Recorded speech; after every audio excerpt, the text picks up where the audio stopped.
കോളേജിൽ നിന്നും ട്രിപ്പ് കഴിഞ്ഞു വന്ന ഉടനെ ഒന്നാമത് തന്നെ സ്റ്റോറി ഇടാമെന്ന് ഞാൻ പറഞ്ഞതായിരുന്നു. പക്ഷേ സ്റ്റോറി ഇടാൻ കഴിഞ്ഞില്ല. ശേഷം മറ്റു തിരക്കുകളെല്ലാം കാരണം ഇടാൻ കഴിയാത്തതിന് ആദ്യം തന്നെ ഒരു സോറി പറയുന്നു. ശ്രീകാശി പാർട്ട് 12. അതിനെന്താ, നീ അവളെ അങ്ങ് കെട്ടിക്കോ. നിന്റെ ശ്രീയെ ഞാൻ നോക്കിക്കോളാം. കാശിയേഷൻ. അവന്റെ ശബ്ദത്തിന്റെ കാഠിന്യത്താൽ ഇവൻ ഫോൺ മാറ്റി പിടിച്ചു. ഇത്രയും കാലമുള്ള സൗഹൃദം നീയായിട്ട് തകർക്കരുത്. അവൾ എനിക്ക് എന്താണെന്ന് നിനക്ക് നന്നായി അറിയാലോ. അവളെ കുറിച്ച് നമുക്കിടയിൽ ഒരു സംസാരം ഉണ്ടാകരുത്. നിന്റെ മാറ്റം ഞാൻ ശ്രദ്ധിക്കുന്നുണ്ട്. ഫോൺ വിളിച്ചാൽ എടുക്കില്ല. അവിടെ നിന്നും പോരാനും മടിക്കുന്നു. ഒരു ധാരണയിൽ പോകുന്നതല്ലേ നമുക്ക് നല്ലത്. കാശി 2. ഇവിടെ കാശിയുടെ മുഖം ചുവന്നു തുടങ്ങിയിരുന്നു. കാശി 1. അപ്പോ അടുത്ത മാസം ഫസ്റ്റ് നീ ഇവിടെ കാണണം. കാശി 2. അതും പറഞ്ഞു അവിടെ ഫോൺ ഓഫാക്കിയതും കാശി ദേഷ്യത്തിൽ ഫോൺ എടുത്തു കിടക്കയിലേക്ക് എറിഞ്ഞു.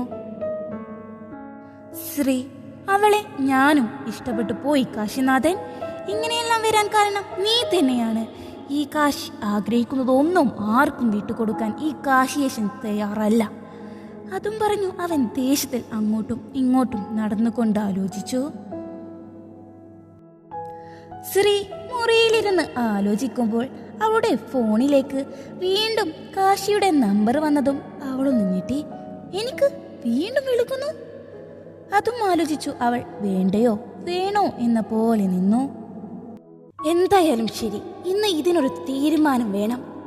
അവൾ ഫോൺ എടുത്തതും ശ്രീ, എവിടെയാ നീ? സങ്കടത്തിലാണോ? കാശി 2. അത് ചോദിക്കാൻ നീ ആരാ? ശ്രീ, അവൾ ദേഷ്യത്തിൽ ചോദിച്ചു. ശ്രീ, നീ എന്താ ഈ ചോദിക്കുന്നേ? നിനക്കിപ്പോ കാശിയെയും അറിയാതെയായോ? കാശി, എനിക്കൊരു കാശിയെ അറിയൂ. അവൻ ഇവിടെയുണ്ട്. പിന്നെ കാശി എന്നും പറഞ്ഞു വിളിച്ചു മനുഷ്യനെ പറ്റിക്കാനാണ് ശ്രമമെങ്കിൽ അതിന് ഈ ശ്രീവിദ്യയെ കിട്ടില്ല. വെച്ചിട്ട് പോകുന്നുണ്ടോ ഫോൺ? ശ്രീ അത്രയും ദേഷ്യത്തിൽ പറഞ്ഞു അവൾ ഫോൺ ഓഫ് ചെയ്തു.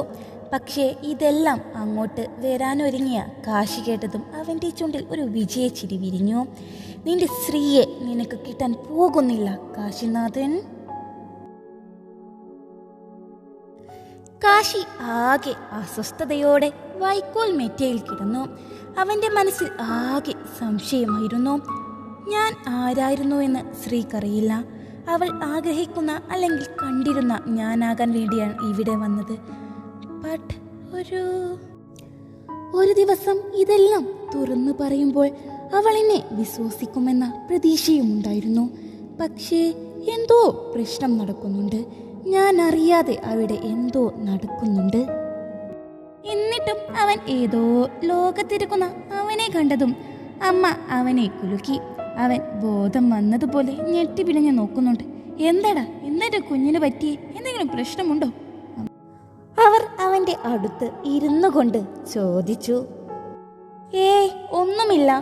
അതും പറഞ്ഞു അവനൊന്ന് തലയാട്ടി. ഇല്ല, എൻ്റെ മോന് എന്തോ ഒരു അസ്വസ്ഥതയുണ്ട്. 2 ദിവസമായി ഞാനിത് ശ്രദ്ധിക്കുന്നു. അത് കേട്ടതും ഒന്നും മിണ്ടാതെ അവൻ അവരുടെ മടിയിലേക്ക് തലവെച്ച് കിടന്നു. അവർ അവൻ്റെ മുടിയിൽ തലോടിയതും അവൻ്റെ കണ്ണുകൾ നിറഞ്ഞിരുന്നു.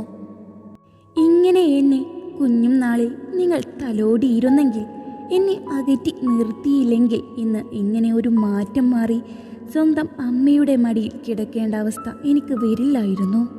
കാശിയാത്മ അവൻ്റെ കണ്ണുകൾ നിറഞ്ഞിരുന്നു. എന്താ മോനെ, എന്താടാ പ്രശ്നം? അമ്മേ, എനിക്കൊരു സുഹൃത്തുണ്ടായിരുന്നു. അവൻ അമ്മയില്ലാതെയാ വളർന്നത്. അവന് വലിയ ആഗ്രഹമായിരുന്നു അവനെ സ്നേഹിക്കുന്ന, മനസ്സിലാക്കുന്ന, അമ്മയില്ലാത്ത കുറവ് അറിയിക്കാതെ നോക്കുന്ന ഒരു പാവ പെൺകുട്ടിയെ കിട്ടാൻ അവൻ കൊതിച്ചിരുന്നു. ഭാര്യയായും നല്ലൊരു സുഹൃത്തായും നല്ലൊരു അമ്മയായും അവൾ വേണമെന്നുള്ളത്. അങ്ങനെ ഒരു കുട്ടിയെ തന്നെ അവന് കിട്ടി. പക്ഷേ നേരായ വഴി ആയിരുന്നില്ല അത്. ഗുണ്ടായിസമായിരുന്നു അവൻ്റെ കയ്യിൽ നിറയെ. പക്ഷേ അവനും ഒരു നോവുന്ന ഹൃദയമുണ്ടായിരുന്നു. എല്ലാവരുടെയും മുമ്പിൽ ദേഷ്യത്തിൽ മാത്രം സംസാരിക്കുന്ന, എന്നാൽ ഉള്ളിൽ പൊട്ടിക്കരയുന്ന ഒരാളായിരുന്നു അവനും. ജീവിതത്തിൽ നഷ്ടമായ അച്ഛൻ്റെയും അമ്മയുടെയും വില അവനെ അത്രയും നോവിച്ചിരുന്നു. കിട്ടണമെന്ന് കൊതിക്കാൻ പോലും അർഹതയില്ലാതെയായല്ലോ എന്ന് വരെ അവൻ ചിന്തിച്ചിട്ടുണ്ട്. അങ്ങനെ ഇരിക്കെ ഒരു ദിവസം അവൻ അങ്ങാടിയിൽ നിൽക്കുമ്പോഴാണ് അവൻ്റെ മറ്റൊരു കൂട്ടുകാരനുമുണ്ട്. ഒരു കൂട്ടുകാരൻ ഒരു പെൺകുട്ടിയെ ചൂണ്ടിക്കാണിച്ചു. അവളെ നിനക്ക് സ്നേഹിക്കാൻ പറ്റുമോ എന്ന് വെറ്റുവെച്ചു. അവനത് സ്വീകരിച്ചു. ആള് വലിയ വീട്ടിലെ കുട്ടിയാണ്. കണ്ടാൽ തന്നെ അറിയാം, ഒരു പാവം കുട്ടിയായിരുന്നു. തനിച്ച് ആരെയും നോക്കാതെ നടന്നു പോകും. കൂട്ടുകാർ പോലും കൂടെ ഉണ്ടാകാറില്ല ആ കുട്ടിക്ക്. ഗുണ്ടായിസമാണ് കയ്യിൽ ഉള്ളത് എങ്കിലും അന്ന് അവളുടെ മുമ്പിൽ അവൻ അവളെ കാണാൻ പോകുമ്പോൾ നല്ല തുണിയും ഷർട്ടും എല്ലാം എടുത്ത് വൃത്തിയിൽ പോകും. എന്നും അവൻ കാണും. ബട്ട് അവൾ നോക്കാറേയില്ല. ഒരു ദിവസം അവൾ റോഡിൽ ഒന്ന് തെന്നി വീണു. അന്ന് അവൻ അവളുടെ അടുത്തേക്ക് പോയി അവളെ അവൻ താങ്ങി പിടിച്ച് എണീക്കുമ്പോൾ അന്ന് ആദ്യമായി അവൾ അവൻ്റെ മുഖത്തേക്ക് നോക്കി. നന്ദി പറഞ്ഞു തല താഴ്ത്തി നടന്നു പോകുമ്പോൾ അവൾ വീണ്ടും ഒന്ന് തിരിഞ്ഞു നോക്കിയിരുന്നു. അത് കണ്ട് അവൻ ചിരിയോടെ നിന്നു. അങ്ങനെ അവൾ വരുന്നതായി ആരെങ്കിലും സഹായിച്ചോ മറ്റോ അവൻ നിൽക്കുന്നത് അവളും ശ്രദ്ധിച്ചു തുടങ്ങി. അങ്ങനെയിരിക്കെ ഒരു ദിവസം അപ്രതീക്ഷിതമായി രണ്ടുപേരും അമ്പലത്തിൽ വെച്ച് കൂട്ടിമുട്ടി. അവൾ പേടിച്ച് വിറച്ചാണ് അവനെ നോക്കിയത്. എങ്കിലും അവനെ കണ്ടതും അവളുടെ കണ്ണുകൾ വിടർന്നു. സാരമില്ല, അറിയാതെയാ എന്നെല്ലാം പറഞ്ഞ് അവനും ഒന്ന് പുഞ്ചിരിച്ചു. അന്ന് അവൻ അവളുടെ മുഖത്തേക്ക് നോക്കി ഇഷ്ടമാണെന്ന് പറഞ്ഞു. അവൾ ഞെട്ടിധരിച്ചു. കേട്ടെങ്കിലും പെട്ടെന്നായിരുന്നു അവളുടെ പ്രതികരണം. പെട്ടെന്ന് ഒരു പേന എടുത്ത് അവൻ്റെ കൈവലിച്ചു. അതിൽ അവളുടെ നമ്പർ എഴുതി. ചുറ്റും പേടിയോടെ നോക്കി അവൾ പെട്ടെന്ന് തന്നെ അവിടെ നിന്നും പോയി. പക്ഷേ അവൻ്റെ കൂട്ടുകാർ വിചാരിച്ചു ഇതെല്ലാം ഇതിൻ്റെ പേരിൽ ചെയ്യുന്ന അഭിനയമാണെന്ന്. പക്ഷേ അവൻ പറയുന്ന മുമ്പേ പലപ്പോഴും അവൻ അവൻ്റെ അമ്മയെ പോലെ തോന്നിയ ഒരു പെൺകുട്ടിയായിരുന്നു അവൾ. അത് അവനിൽ ഒരു പ്രണയമായി വളരുകയും ചെയ്തിട്ടുണ്ടായിരുന്നു. എന്നാലും മറ്റുള്ളവരുടെ മുമ്പിൽ അഭിനയമായും അവൻ്റെ ഉള്ളിൽ അത് പ്രണയമായും അവശേഷിച്ചു. അങ്ങനെ ഫോണിലൂടെ അവരുടെ പ്രണയിക്കാൻ തുടങ്ങി. ഒരുപാടടുത്തപ്പോൾ അവളുടെ സങ്കടങ്ങളെല്ലാം കേട്ട് അവൻ്റെ ഉള്ള് വിങ്ങി. അവനും അവൻ്റെ സങ്കടങ്ങൾ പറഞ്ഞു. പരസ്പരം എല്ലാം ഷെയർ ചെയ്തു. അവളുടെ ഏത് വേദനയിലും അവൻ കൂടെ നിന്നു. അവൻ്റെ യഥാർത്ഥ സ്വഭാവം ശരിക്കും അവളുടെ മുമ്പിൽ അവൻ എടുത്തിരുന്നു. അവളോട് ഒന്ന് ദേഷ്യപ്പെടാർ പോലുമില്ല. പക്ഷേ അവനൊരു ഗുണ്ടയാണെന്ന് അവൻ അറിയിച്ചില്ല. അറിയിച്ചാൽ അവൾ ഇട്ടിട്ട് പോകുമോ എന്ന് പോലും, അത്ര വലിയ ഗുണ്ടയായിട്ട് പോലും അവൻ ചിന്തിച്ചുവെങ്കിൽ അവൻ്റെ ഉള്ളിൽ അവൾ അത്രയും കാണില്ലേ. പക്ഷേ അവളോട് പറയാത്ത വേദനയും അവന് ഉണ്ടായിരുന്നു. അങ്ങനെ ഇരിക്കെ അവൻ്റെ ജീവിതം അവൻ പോലും അറിയാത്ത, എന്നാൽ അവൻ്റെ രക്തബന്ധമുള്ള ഒരാളെ കാണാൻ ഇടയായി. അവിടെ മുതൽ അവൻ്റെ ജീവിതത്തിൽ പലതും സംഭവിച്ചു.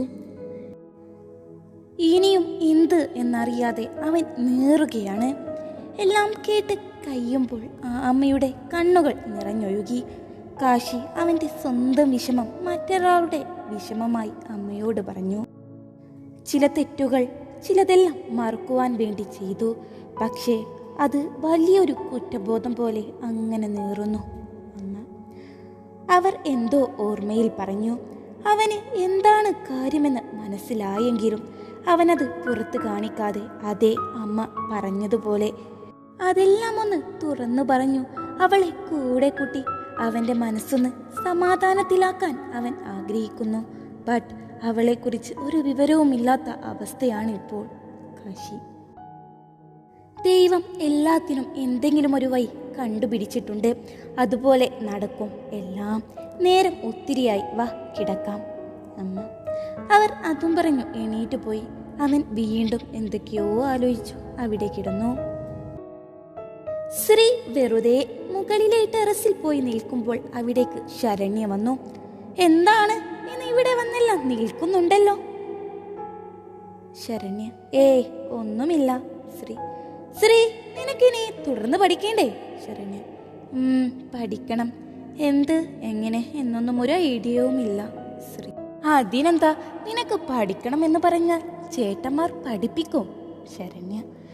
ഇവിടെ നിന്നും ഒന്ന് പുറത്തിറങ്ങാൻ പോലും ഒരവസരമില്ല. അപ്പോയോ ശ്രീ.